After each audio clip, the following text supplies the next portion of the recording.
अस्सलाम वालेकुम दोस्तों ये ज़रूरी वीडियो ये देखना ज़रूरी है, तो इस वीडियो को ज़्यादा से ज़्यादा शेयर भी ज़रूर कीजिए। तो देखिए ಲಿಂಕ್ ಕ್ಲಿಕ್ ಮಾಡಿದ್ರೆ ಎಲ್ಲ ಹ್ಯಾಕ್ ಆಗುತ್ತೆ ಅಂತೆಲ್ಲ ಹೇಳ್ತಾರೆ. Is it true? ನಿಜವಾಗ್ಲೂ ಆಗುತ್ತಾ? ನಿಮ್ದೇ ಮೊಬೈಲ್ ತೆಗಿ, ಮೊಬೈಲ್ ತಗೊಳ್ಳಿ, ಲ್ಯಾಪ್ಟಾಪ್ ಕೊಡಿ.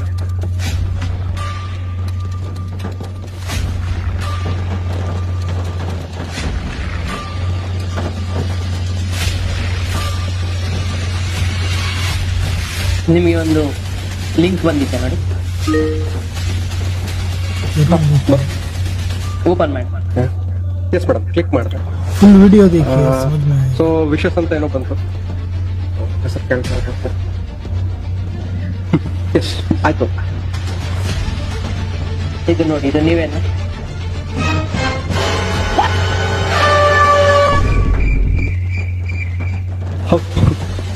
ಮೇಡಮ್ ನಂದೇನು ಓಪನ್ ಆಗಿಲ್ಲ, ನನ್ನ ಕ್ಯಾಮ್ರಾನೇ ಓಪನ್ ಮಾಡಿಲ್ಲ. ಬಟ್ ಕ್ಯಾಮ್ರಾ ಅದೇ ಹೆಂಗೆ ಇದೆ? ಅವಶ್ಯಕತೆ ಇಲ್ಲ. ನೀವು ಆ ಲಿಂಕ್ ಕ್ಲಿಕ್ ಮಾಡಿದ್ರೆ ಸಾಕು, ಈ ತರ ನಿಮ್ಮ ಡೀಟೇಲ್ ವಿತ್ ಫೋಟೋ ಪ್ರತಿಯೊಂದು ನಿಮ್ಮ ಮೊಬೈಲ್ ಅಲ್ಲಿರೋ ಎಲ್ಲ ಇನ್ಫಾರ್ಮೇಶನ್ ಶೇರ್ ಆಗುತ್ತೆ. ಅದರಿಂದಾಗಿ ಯಾವುದೇ ಲಿಂಕ್ ಆಗಿ ಯಾವುದೇ ಇಮೇಜಸ್ ವಿಡಿಯೋಸ್ ಯಾವುದು ಕ್ಲಿಕ್ ಮಾಡಬಾರ್ದು. ಕೆಲವೊಂದು ನಾವು ಓಪನ್ ಮಾಡಿದಾಗ ಲಿಂಕ್ಸ್ ಕೆಲವೊಂದು ಇದು ಕೇಳುತ್ತೆ, ಅಲೋ ಮಾಡ್ಬೇಕಾ, not allow, partially allowed while using the app, ಆ ತರ ಬರುತ್ತೆ.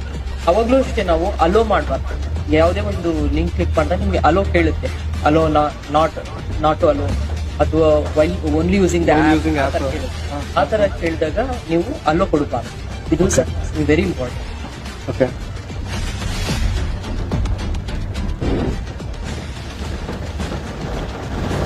ವಾಂಟೆಡ್ ಲಿಂಕ್ಸ್ ನ ಕ್ಲಿಕ್ ಮಾಡಬಾರ್ದು, ಫೋಟೋಸ್ ಡೌನ್ಲೋಡ್ ಮಾಡಬಾರ್ದು. ಕ್ಯೂರಿಯಾಸಿಟಿ ನ್ಯಾಚುರಲಿ ಮಾಡ್ತಾರೆ ಎಲ್ಲರೂ. ಇದನ್ನ ಪ್ರಿವೆಂಟ್ ಮಾಡ್ಲಿಕ್ಕೆ ನೀವು ವಾಟ್ಸಪ್ ನಲ್ಲಿ ಸೆಟ್ಟಿಂಗ್ಸ್ಗೆ ಹೋಗಿ ಪ್ರೈವೇಸಿ ಇರುತ್ತೆ, ಪ್ರೈವೇಸಿಲಿ ಕ್ಲಿಕ್ ಮಾಡಿದಾಗ ಅಡ್ವಾನ್ಸ್ ಅಂತ ಬರುತ್ತೆ. ಅಡ್ವಾನ್ಸ್ ನ ಕ್ಲಿಕ್ ಮಾಡಿದಾಗ ಅದರಲ್ಲಿ ಬ್ಲಾಕ್ सेटिंग्स ऐसा चेंज करते हैं। ಬ್ಲಾಕ್ ಅನ್ನೋ ಲಿಂಕ್ಸ್ ಅಥವಾ ಲಿಂಕ್ ನ ಬ್ಲಾಕ್ ಮಾಡೋದು. Cyber crime how danger it is ಅಂತ ಒಂದು ತೋರಿಸ್ಕೊಟ್ರಿ. So really we were really shock. Thanks for hacking madam. So don't use, be safe. जय हिंद, अस्सलाम वालेकुम।